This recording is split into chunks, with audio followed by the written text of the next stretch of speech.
Good morning and welcome to the Tar education friends. Target allrounder के Tar education में मैं प्रकाश कुमार आप सभी का स्वागत करता हूं।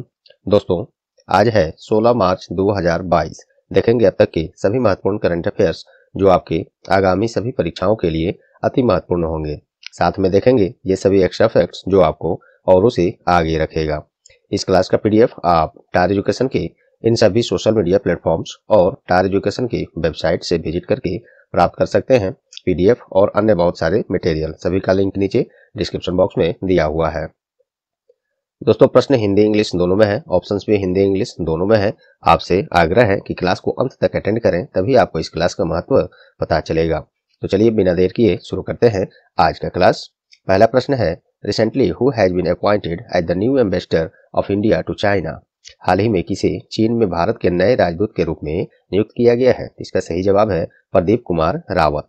प्रदीप कुमार रावत को चीन में अगले भारतीय राजदूत के रूप में नियुक्त किया गया है और ये विक्रम मिश्री का जगह लेंगे। इन्हीं के जगह पर इनको अब नियुक्त किया जाएगा। चाइना की बात है, चाइना की राजधानी बीजिंग है। चाइना में मुद्रा युआन या रेनमिनबी, ये इसका क्या मतलब है या का। युआन वहां पे एक्चुअली में वो मुद्रा है, वहां पे करेंसी है। रेनमिनबी भी है, इसका मतलब क्या है देखिए, जैसे हम लोग इंडिया में अपने इंडिया का मुद्रा क्या है, करेंसी क्या है, तो इंडियन रुपी है, ठीक है। लेकिन बोलचाल की भाषा में हम लोग अक्सर बात करते हैं, कहते हैं पैसा, पैसा कहते हैं। तो जो फर्क इसमें है, हम लोग बोलचाल की भाषा में इसको पैसा भी कहते हैं, लेकिन हम लोग का इंडिया का मुद्रा क्या है, करेंसी क्या है, तो रुपया या रुपी। तो ये वही फर्क है यहाँ पे युआन और रेनमिनबी में। तो युआन वहाँ का मुद्रा है और बोलचाल की भाषा में वहाँ पे रेनमिनबी भी कहा जाता है। चाइना के प्रेसिडेंट कौन है, सी जिनपिंग है।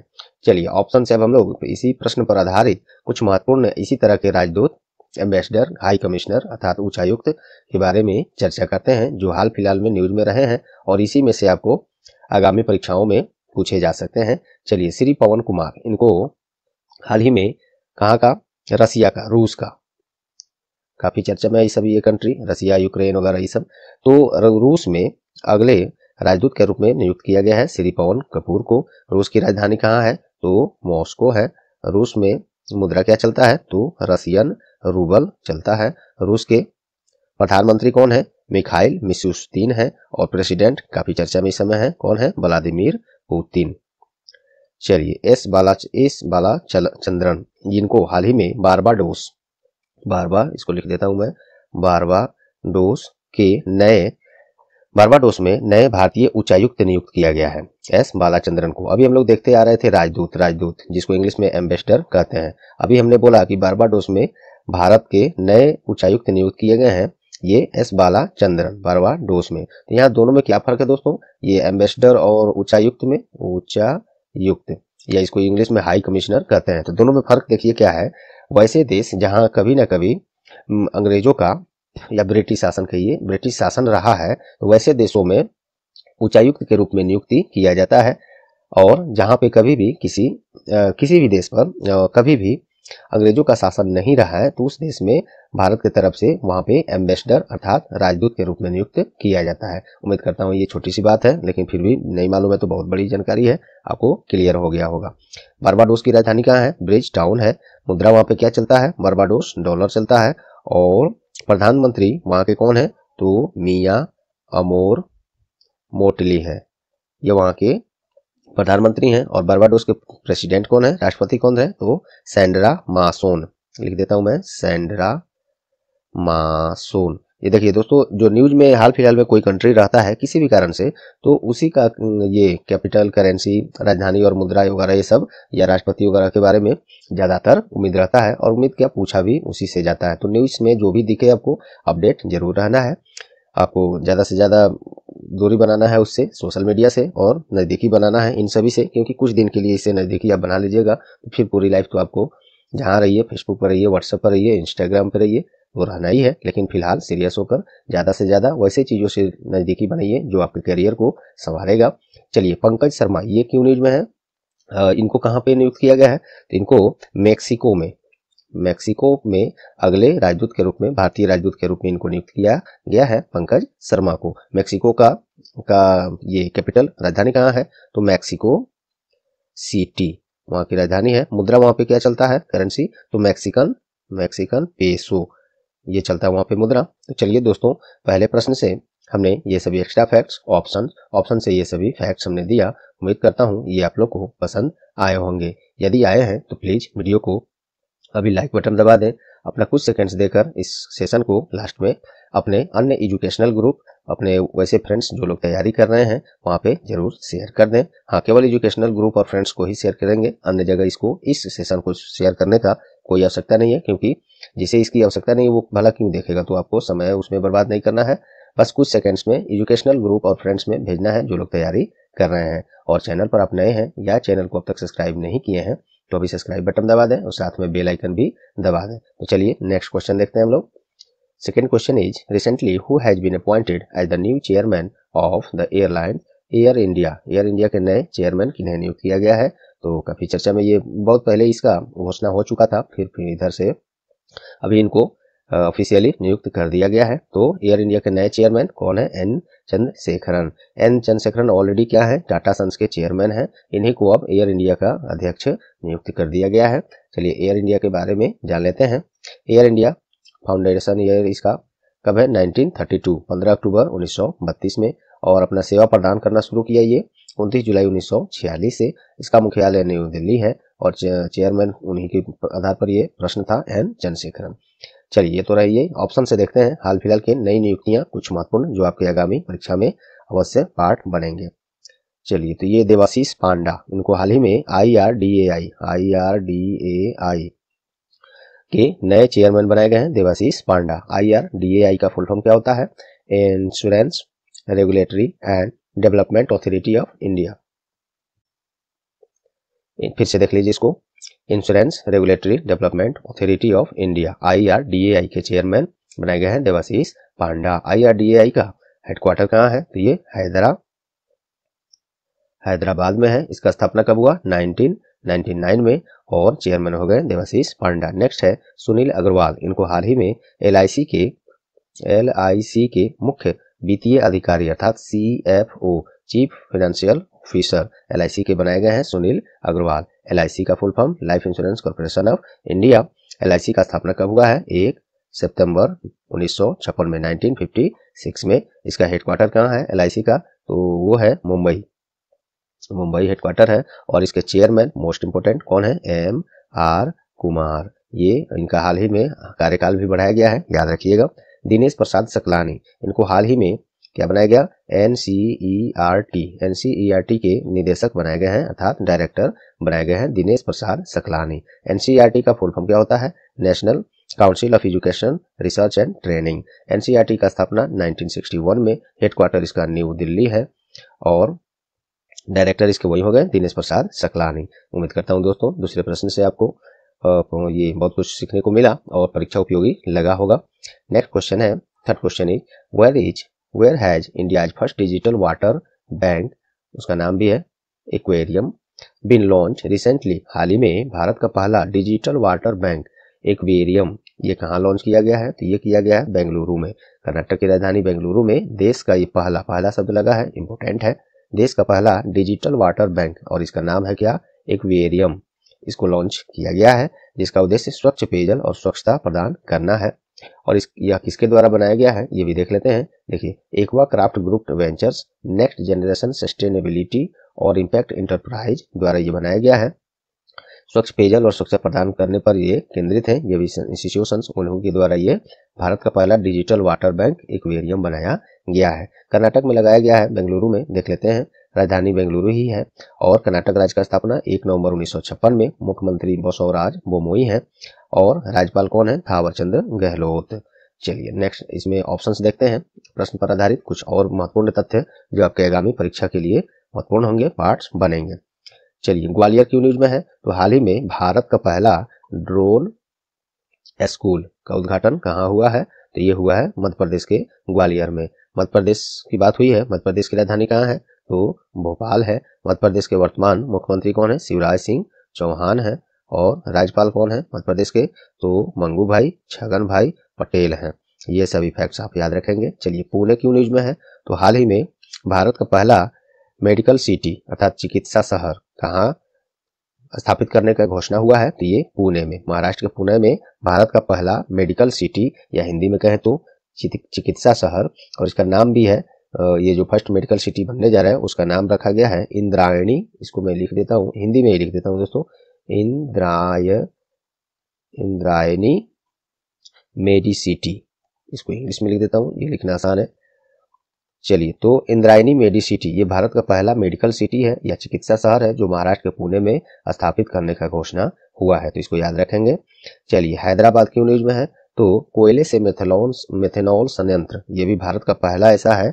कोयले से मेथेनॉल संयंत्र का उद्घाटन कहाँ हुआ है, ये हैदराबाद में, तेलंगाना की राजधानी हैदराबाद में भारत के सबसे पहले कोयला से मेथेनॉल संयंत्र का उद्घाटन यहीं पे हुआ है। तो तीसरे प्रश्न से उम्मीद करता हूँ आप लोग को ये पसंद आए होंगे। चलिए नेक्स्ट देखते हैं, हाल ही में किस दिन विश्व उपभोक्ता अधिकार दिवस मनाया गया है। World consumer rights day has been observed recently on which day, तो ये मनाया गया है 15 मार्च, 15 मार्च को मनाया गया है ये। और विश्व उपभोक्ता अधिकार दिवस अर्थात वर्ल्ड कंज्यूमर राइट्स डे का थीम क्या है 2022 में, विषय क्या है, तो fair digital finance, fair digital finance. ये महत्वपूर्ण है, छोटा सा थीम है, ऐसे ही थीम पूछे जाते हैं ज्यादातर। चलिए, तो ये और पढ़िएगा। चलिए, इसमें ऑप्शन से देखते हैं हाल फिलहाल की कुछ महत्वपूर्ण डेज जो आपके लिए महत्वपूर्ण होंगे, आगे काम आएंगे। 8 मार्च को क्या हुआ, अंतर्राष्ट्रीय महिला दिवस मनाया गया है 8 मार्च को। अंतर्राष्ट्रीय महिला दिवस का थीम क्या था इस बार 2022 में, तो gender equality today for a sustainable tomorrow, ये इसका थीम था।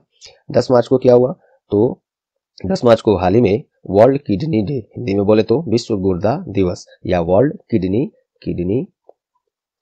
किडनी डे ये मनाया गया है 10 मार्च को। और सबसे मुख्य बात इसमें ये याद रखिएगा, ये प्रत्येक वर्ष 10 मार्च को नहीं मनाया जाता, ये एक्चुअली में प्रत्येक वर्ष मार्च महीने के दूसरे गुरुवार को मनाया जाता है, जो कि इस बार 10 मार्च पड़ा है, तो इस दिन मनाया गया वर्ल्ड किडनी डे। 9 मार्च को क्या हुआ, तो 9 मार्च को हाल ही में क्या मनाया गया है, धूम्रपान निषेध दिवस मनाया गया है 9 मार्च को। और ये भी प्रत्येक वर्ष 9 मार्च को नहीं आता धूम्रपान निषेध दिवस, ये भी एक्चुअली मार्च महीने के दूसरे बुधवार को, वेडनेसडे को,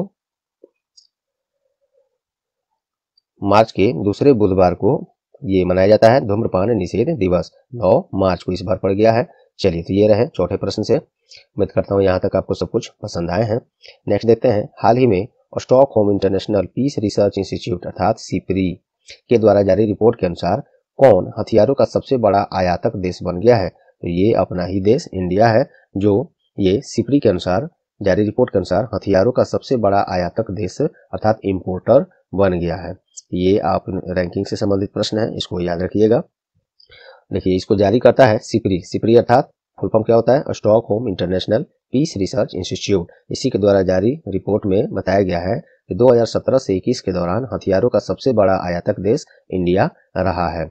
और इसमें बात करें तो भारत तो पहले स्थान पर है, सऊदी अरब दूसरे, इजिप्ट तीसरे, ऑस्ट्रेलिया चौथे और चीन 5वें स्थान पर रहा है। सिपरी के बारे में देखिए, इसका स्थापना 6 मई 1966 में, हेडक्वार्टर इसका स्टॉकहोम स्वीडन है। चलिए, ऑप्शन से इसी तरह के कुछ हम लोग देखते हैं, आपके लिए काफी महत्वपूर्ण होंगे रैंकिंग से संबंधित प्रश्न। 5वां प्रश्न है, देखिए फिनलैंड क्यों न्यूज में है, तो फिनलैंड हाल ही में सस्टेनेबल विकास index SDI 2021, sustainable development index 2021, जिसको हिंदी में सतत विकास इंडेक्स 2021 कहेंगे, इसमें फिनलैंड पहले स्थान पर है। और बात करें भारत का, तो भारत इसमें 120वें स्थान पर है। नॉर्वे की न्यूज में है, तो नॉर्वे हाल ही में इकोनॉमिक इंटेलिजेंस यूनिट अर्थात EIU के द्वारा जारी 165 देशों की सूची में जो एक सूची ये जारी किया गया था, क्या नाम इसका, डेमोक्रेसी इंडेक्स ये जारी किया गया था 2021, डेमोक्रेसी इंडेक्स 2021। इसमें भारत का ये नॉर्वे जो है पहले स्थान पर है। और बात करें भारत का, तो इसमें भारत कितने स्थान पर है, 46वें स्थान पर है डेमोक्रेसी इंडेक्स 2021 में।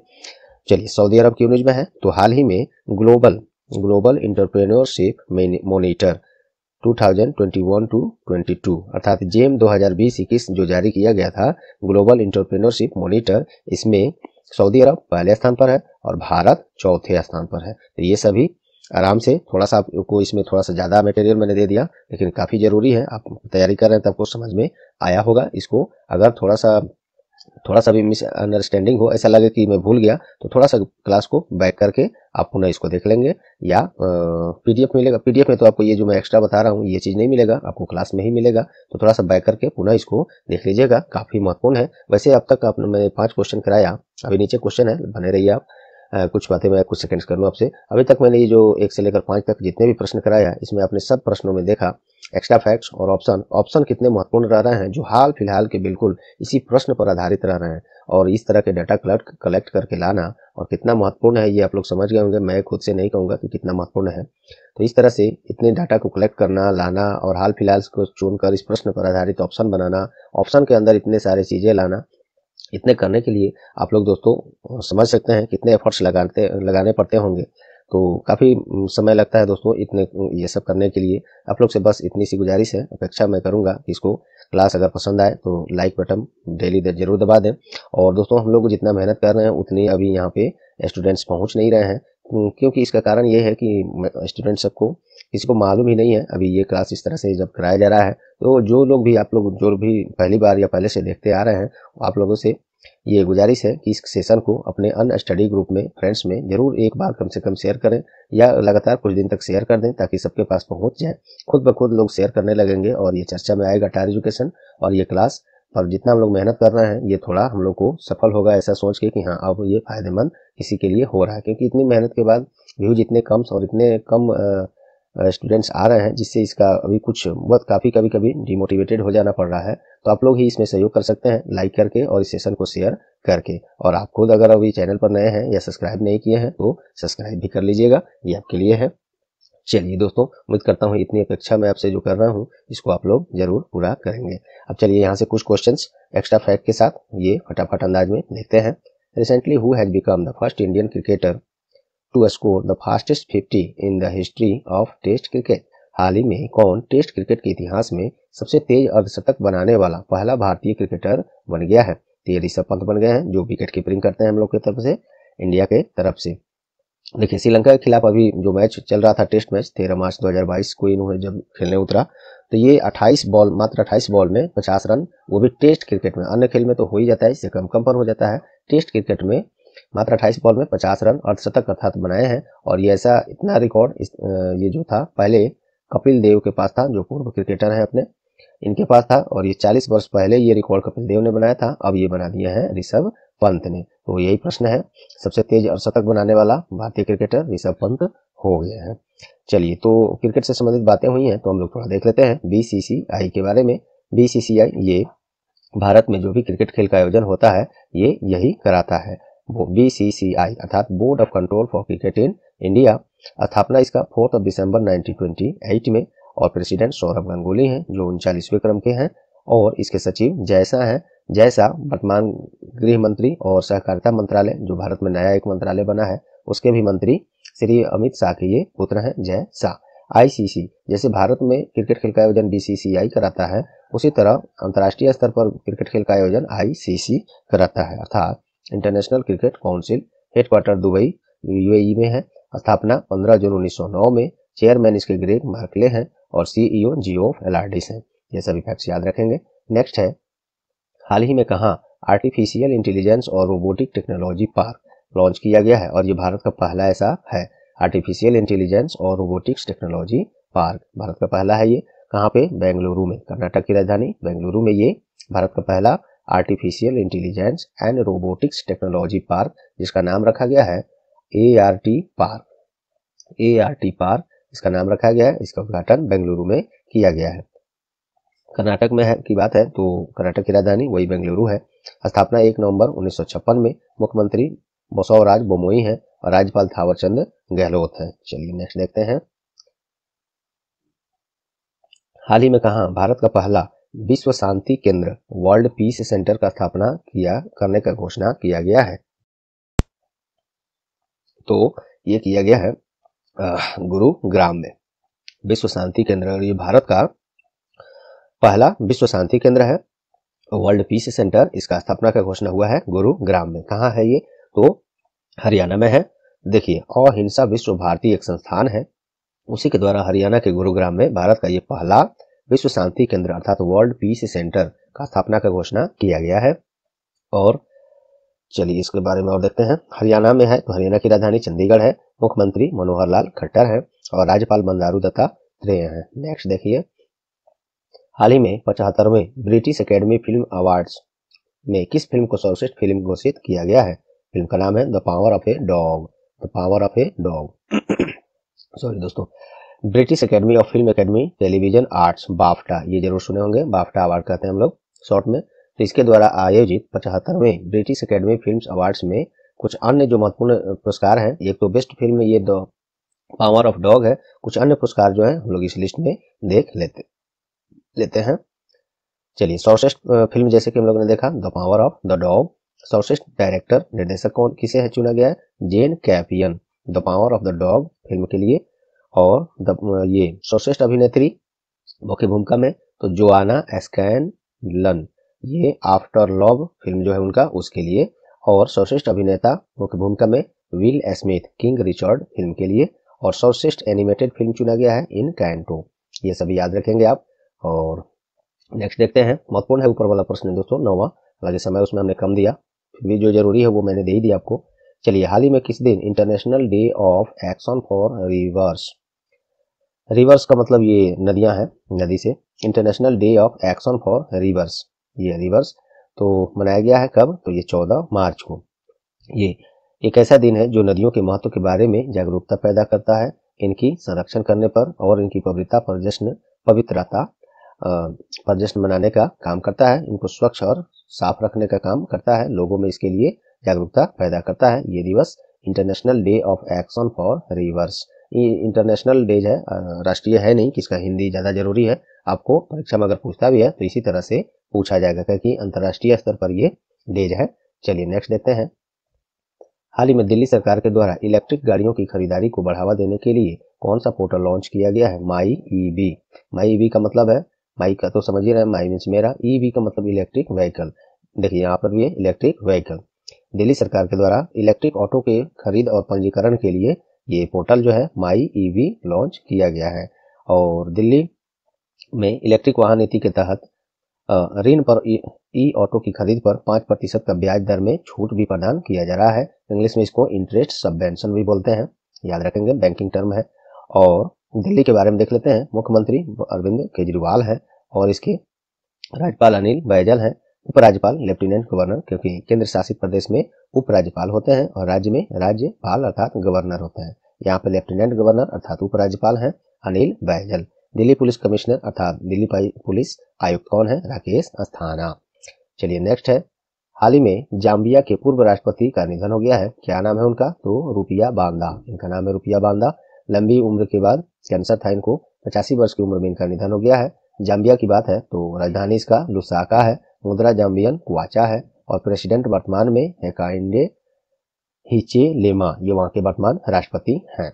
नेक्स्ट देखिए, हाल ही में पुरुष वर्ग में फरवरी महीने के लिए ICC player of the month किसे चुना गया है? 2022 के लिए फरवरी महीने के लिए ICC player of the month किसे चुना गया है? तो ये श्रेयस अय्यर को चुना गया है। कौन है श्रेयस अय्यर? तो अपने भारत से जाने माने बल्लेबाज हैं, क्रिकेटर श्रेयस अय्यर को पुरुष वर्ग में फरवरी महीने अर्थात 2022 का ये ICC player of the month चुना गया है। ये तो पुरुष वर्ग का हुआ। इसी में एक और प्रश्न है, चाहता तो मैं अलग से कर देता इसको, लेकिन इसी में कर दिया हूँ।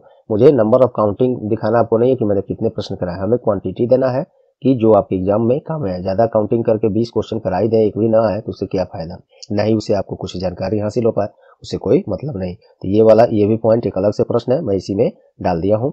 पुरुष वर्ग में श्रेयस अय्यर को तो, और महिला वर्ग में न्यूजीलैंड की ऑलराउंडर है अमेलिया केर, इनको फरवरी महीने के लिए ICC player of the month महिला वर्ग में चुना गया है। आईसीसी के बारे में जो दोस्तों जस्ट ऊपर हमने अभी करा ही दिया है, तो पुनः मैं छोड़ देता हूं, आप इसको चाहे तो रोक कर पढ़ लीजिए या स्क्रीनशॉट लेके इसको रख लीजिए।